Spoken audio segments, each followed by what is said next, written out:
Welcome back to Mighty Race Later. We have a very special episode today dedicated to our dear friend and an ardent supporter of the pod, Megan Martin. Megan was diagnosed with colon cancer almost 5 years ago, and unfortunately, she did pass away last week. She would want everyone to know 2 things.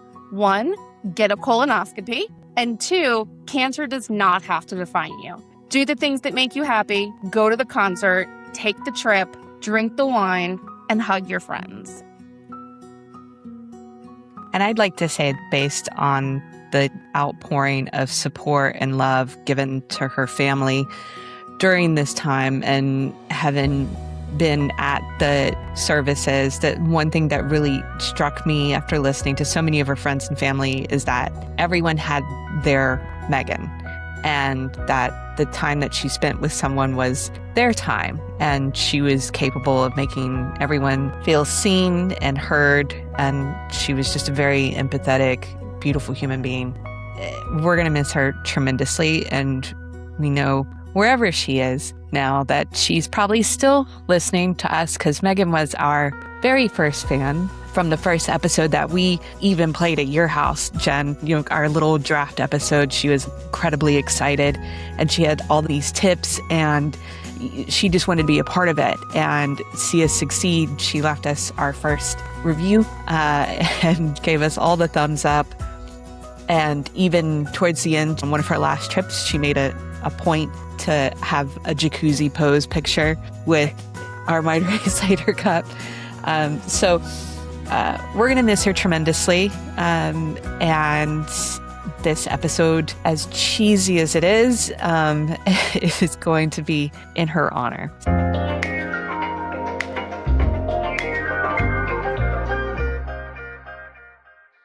Some of you have been following the Reflecting Pool drama, and we are happy to report that Team Algae has prevailed. The case against the so-called vandals of the Reflecting Pool have been dismissed because, it wasn't actually vandalism. It was shoddy construction. And Janine Pirro may ultimately get fired over it, but her and the judge did come to the right decision, which the charges should be dismissed. They were dismissed. The president thinks otherwise, and he is still convinced that he's going to revive the case. But we'll see what happens. But for now, no more charges. No more charges. Another case that Carrie and I have been following that is resolved is the case against Colin Gray, the father of Colt Gray, who killed 4 people in a school shooting. Colin Gray, the dad, has been convicted and sentenced to 15 years in jail. And this is such a sad story, like we've stated before, but the father could have prevented this by being a better dad. He bought his son the gun for Christmas. He ignored every classic sign of depression and revenge. And then he ignored calls from the school and teachers. Being a parent is hard. I mean, at least it looks hard, right? Carrie and I don't actually do it.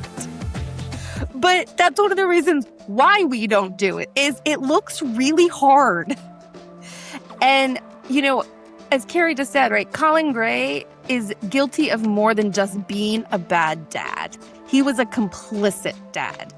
And if this creates a slippery slope that more parents who enable their children are sentenced to jail, then we're okay with that. Mm-hmm. And having a kid and being a parent are very different things. And if you don't get that distinction, then you shouldn't be having kids, in our humble, childless opinion. Yes. Okay, Jen, I know there are a bunch of sports stories that you will catch us up on. Yes. I know we talked last time about the Mubadala DC Open, and I want to congratulate Alex Eel, who won her first ever WTA title, and to Taylor Fritz, who won his first title in DC. Alex is the first Filipino to win any WTA singles title, and she's the first to be ranked in the top 20. And from what I saw online, there was a huge crowd supporting her. Yeah, absolutely. I mean, there was flags and pins. And during one of the rain delays, shocking, I was hanging out in the lounge and I met some Filipino women who were talking just about how special it was to see someone that they identified with that was playing at this level and beating everybody. I mean, she beat Jess Pagula in the final. She had beaten Naomi Osaka, and she beat the top 3 ranked players at the tournament. That's great, period. And there's another rock star woman that we need to shout out to. There is. I was so excited to see that Simone Scott is going to be an ESPN contributor. Simone Scott is someone that I follow on TikTok, and I know that I give a lot of crap to the standard historical sports analysts. Multiple times on this podcast. And I can only assume that someone at ESPN heard you. Hope so. I would love that. But Simone is young, she's Black, she's a woman, and she has great TikToks that are not just NFL, but about all sports, where she just tells you little bits. It's very digestible, it's easy to understand, and just explains the game or something that's popular right now. She talked a lot about the World Cup and what the rounds were and all of those kinds of things that a casual sports fan may not know the intricacies or why social media is talking about one specific topic. So huge shout out for her. Very exciting. And, I'll give ESPN a little credit for for having this creator network to expand the game. They are actually hosting their first ever Super Bowl. And so this is kind of a year-long preamble to that in February. I know I am not the only one that's going, wait a minute, ESPN hasn't hosted a Super Bowl before? You are not. I read that for the first time and I had to go look it up. ABC, which is a sister station to ESPN, has showed it multiple times, but ESPN has never actually shown the Super Bowl. All right. Okay. Well, congrats to Simone and the other 2 women who are part of this programming. And congrats to ESPN for discovering that women on the internet understand football. Truly groundbreaking. And I guess that someone should alert the Nobel Committee. Right. We don't want to give them too much credit. And the last sports story I want to talk about is I hate this one, but I do want to talk about it. There are 2 former NBA players who have decided that they would like to be in the WNBA draft next year. These men are basically challenging the WNBA's inclusive stance toward trans women. And when I first saw those headlines, my first reaction is this a joke? And then you see who it is, and then you realize, like, okay, this might be a joke because these are not the former players that you would think maybe have a legitimate platform from which to say, you know what, I'm actually going to come out as trans. This is something completely different. Why don't you break this down for us, Jen? Yeah, so the 2 men that have declared themselves wanting to be in the draft, one is a MAGA wannabe politician, former NBA player. And one of them is saying, hey, I'm not trying to make a mockery out of this, but...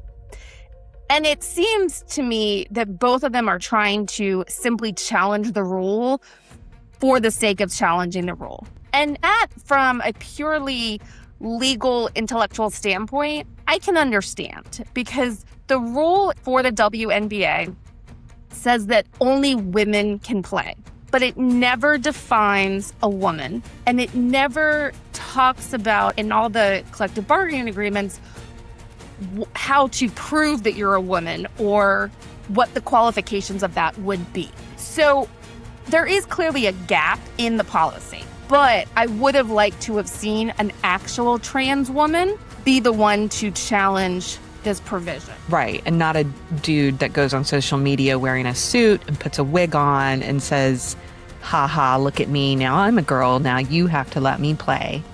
Yes. It's a mockery. And sure, I'm with you. The definition should be improved in the CBA, but I do not think this is the way. No.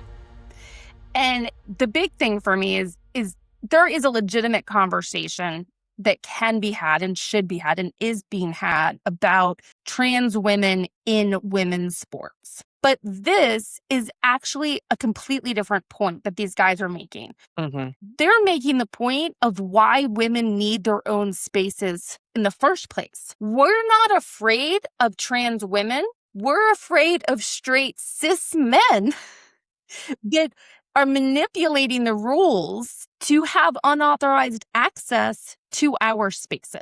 And it gets complicated because I think that even lends itself to Sophie Cunningham popping up in the news this week, making statements regarding trans people in sports and then turning around and saying, why are we talking about this? We should talk more about the sports, when people started calling her out on her bad takes.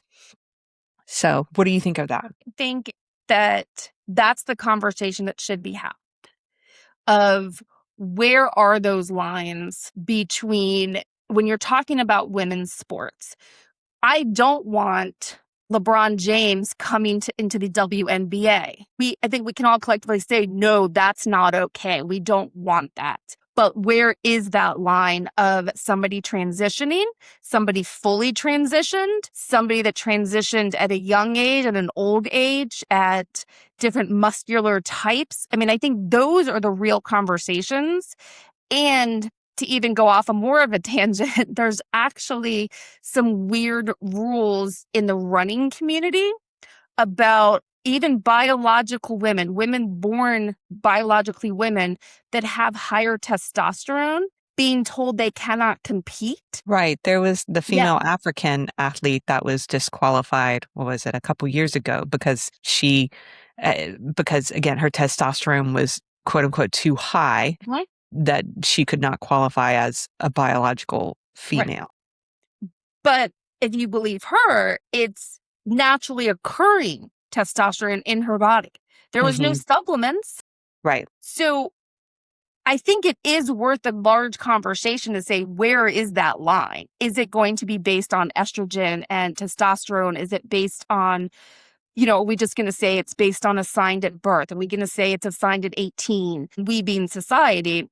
And like I said, I think those conversations are worth having. And I think every women's sports organization is going to have to make those decisions. But as it's pointed out a lot, right now, there are no trans women trying to get into the WNBA. There's only a handful of trans women competing in the NCAA as women.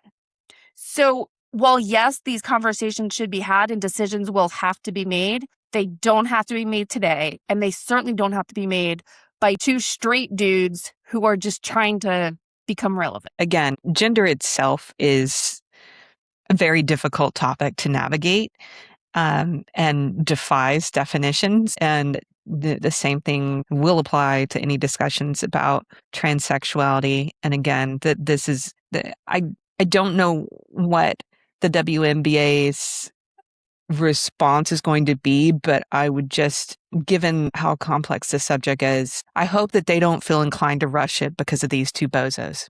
Yes, agreed. All right. On to the next case that we are watching, which we've giggled about. This is one of those, like, I know people lost money, but this is a good one to giggle about. Like, this is the levity we need on this particular episode before we talk about the next case. We're going from bozos to hilarious to another sad one, but this case is hilarious. This is Netflix lost a DVD. Uh-huh. And now they're being sued for $105 million. Yep. So tell us about that. So Simon Ephraim, he made a World War II spy thriller. Nicolas Cage, Ben Kingsley starred in it. And as per usual, they sent a copy to Netflix to have them screen it in hopes that Netflix would then buy it and distribute it. And instead, Netflix tossed it on a desk in somebody's office. And after several emails from Ephraim's studio, Netflix finally responded 10 days later and says, yeah, sorry, somebody stole it. And Netflix is claiming that it was stolen along with some other drives, but they won't comment if they filed a police report or actually even participate in the police investigation at this point being conducted at the behest of Simon Afram. Yeah. So we have this movie that supposedly cost $45 million to create. It does have some star power to it. And they are then suing for a total of 105, saying that that's what they would have made, because even though the movie has not yet been leaked online, they're expecting it to be leaked online, and therefore Netflix is not going to buy it and distribute it. No one's going to buy and distribute it if it can be on YouTube tomorrow. So Netflix is saying, hey, the drive did not have a password on it. It's not our fault. You guys should have been more careful. Yeah, but I do think that there is an implied duty when you accept a screener that you are going to protect the IP on it. So I don't think that them saying you didn't password protect it is going to be enough to shield them from liability. So that'll be an interesting one to watch because, I don't know, Nick Cage and Keasley. Yeah. Sounds good. Right? A little World War II spy thriller? I mean, another World War II spy film. Like, how many do we need? But okay, it's Nick Cage. Let's do it. And there's some intern that's sitting on this one watching it by himself.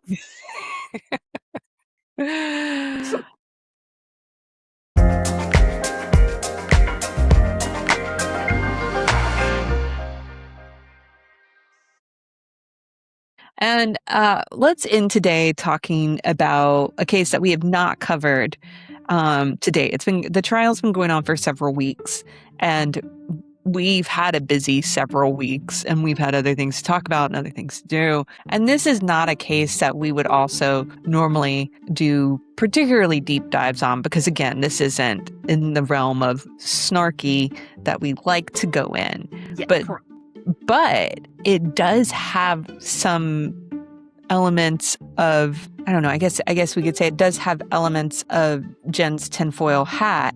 Yes. That we just can't help ourselves. Yeah. Let's start with some facts. So we're going to talk about the Lindsey Clancy murder trial that's ongoing in Massachusetts. I believe it's in week 3 now. Mm-hmm. And at high level, Lindsey is charged with strangling her 3 children and then allegedly trying to commit by throwing herself out her window. And she remains paralyzed from the waist down today. Mm-hmm. And what we do know is that Lindsey's youngest was 8 months old and that she was clearly suffering from postpartum depression, anxiety. She had been to multiple psychiatrists and had attended inpatient treatment. She had attended in-person therapy. She had done telehealth therapy, and she had been prescribed a lot of drugs. And at some point over the last about 3 to 5 months before the incident, she had been experiencing darker times, more depression, which sadly, there are some antidepressants that actually do cause deeper depression with certain patients, depending on what the underlying issues are. And so she was working with the doctors, trying to regulate her prescriptions, trying to get on the right meds. They've been reading her diaries out loud in court. Everything says this is a woman who was struggling and who wanted to get better and wanted help and felt completely overwhelmed and anxious with her 3 kids. And the trial recap that I saw today, I believe they were cross-examining her psychiatrist, and her defense was asking targeted questions. Basically, the psychiatrist was apparently unaware that until she was on the stand that Lindsey had called the hotline at least twice. And even though she had a HIPAA release, she never actually requested Lindsey's medical records. So while she's meeting with her multiple times and changing her medications at each visit, she was not actually fully informed about her medical history. Right. And about 3 weeks before the incident, like I said, she was in an inpatient it was voluntary. She checked herself in so she could check herself out. But after spending several days surrounded by medical professionals, they did release her, which implies that they did not believe that she was a harm to herself or to others, even though she called the hotline, even though she had books in the house about mommy has dark thoughts. Trying to help herself. I mean, I look at this and the doctors failed her. I mean, she was struggling and nobody could help her. Right. And to obscure the words that the algorithms don't like, there is apparently a distinction that they've been trying to draw of when you have thoughts to delete yourself versus a plan to delete yourself, and that the thoughts themselves wouldn't rise to as much of a concern as the plan. Yes. Which maybe they should revisit that. Yes. And all of this, we are still in the prosecution's case. We've not hit the defense yet. But the basic arguments are the prosecution is using all of this to say, listen, all of this was premeditated. She made these plans, and the defense is that she is not criminally liable because it was a psychotic episode. As of this moment, nobody in court is saying that she did not commit these acts. But put on your tinfoil hat, folks. Okay.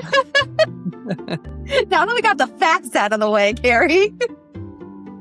So Patrick Clancy, the husband at the time, now ex-husband, he was the first prosecutorial witness. And when he got up on the stand, and it is a televised trial, a lot of people were struck by how ambivalent he was, just how completely stone-faced he was the whole time. Now, I was not. I think he was incredibly well prepped. That is his job. The prosecution certainly doesn't want him breaking down on the stand.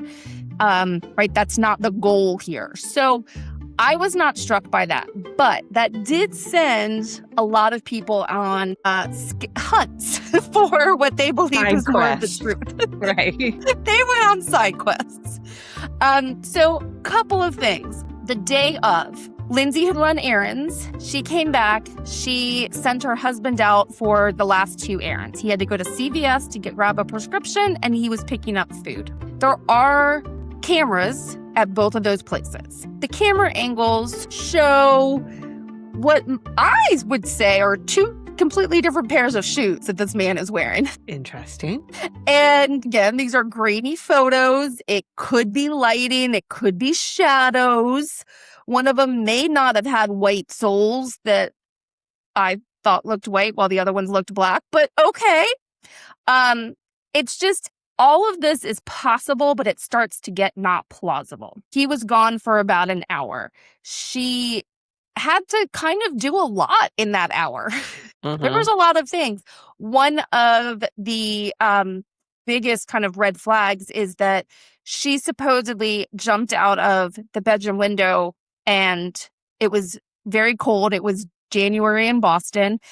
But in that max hour, probably 20 to 30 minutes, her body temperature went down to about 82 degrees, which is more consistent if you're out in the cold for 6 to 8 hours. So again, plausible, right? There's doctors that are saying, well, she had spinal cord issues. She had a lot of loss of blood, right? Possible, but questionable. Mm-hmm. He was in CVS, but based on the timelines of when he left and when cameras got him on CVS, he was most likely sitting in the parking lot for 13 minutes, but he doesn't really remember it. He sent a work email, but he can't remember if he sent it from his computer or from his phone, but it was probably what he was doing in those 13 minutes. For most people, if it's coming from your phone, if you're sending the email from your work phone versus, the actual desktop app, the font's going to be different. That'll be interesting. That's my discovery brain. Yes. Well, and it sent from my iPhone and the signature line. Right. My signature line's different. Also, like I said, we are only at the prosecution's case. phase of the case, the defense is only questioning him. And the defense questioned him about where he sent that email from. So I would venture that at some point we're going to have some expert come on and talk a little bit more about that the metadata knows where that email was sent from. So there's just some other things that just don't add up. Patrick got home. He searched the house. He couldn't find anybody. No one's making noises. He runs up. He finally goes upstairs. The bedroom door is locked. He gets into his bedroom and then sees his wife outside. He goes downstairs. He goes to the backyard. Lindsey evidently confessed to him. But when the EMT arrived, she was unconscious. She did not regain consciousness till the hospital. She didn't speak for multiple days because of a damaged thorax. Like, how'd she confess? And Is that the last bit of energy she had? And I do think it's interesting that she heard a man's voice telling her to do it. Yes. I mean, was that through the baby monitor? Was it through the baby monitor? Was like, I mean, it's again, like the Karen Reed case. Yes. Things just are not adding up in Boston. Yes. And Patrick has also he's remarried. He moved to New York after all of this happened. He divorced Lindsey. He moved to New York. That kind of actually seems normal, right? You're not going to stay in that house. You got to go.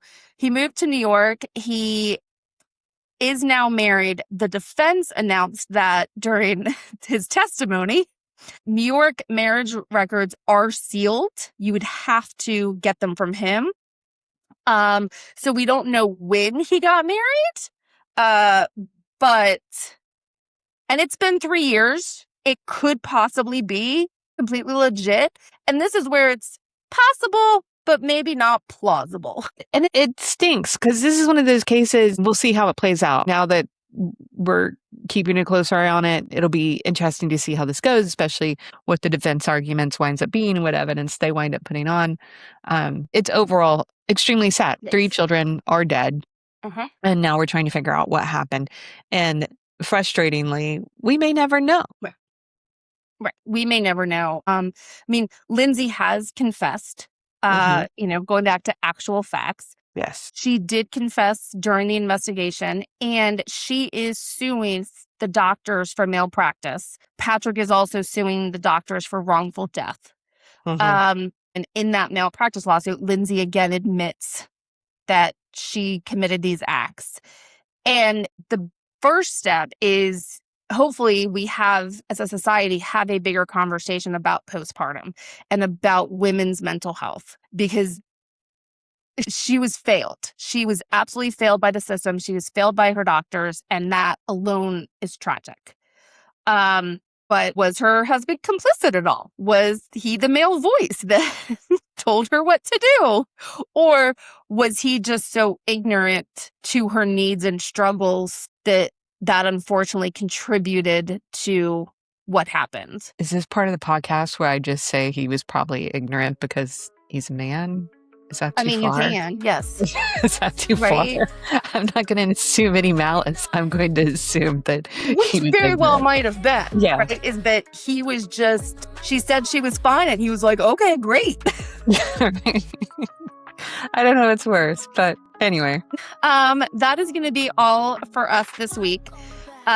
We've covered a lot. We've covered bad construction, bad dads, bad digital security, and men trying to make women's basketball all about themselves. So basically a very normal week in America. Thank you all for listening. Thank you for being here. And thank you to Megan for reminding us that a full life is not something to postpone. So everyone needs to go turn off their computer, put your phone down, and go make a memory. And then come back to us next week because we will absolutely have opinions.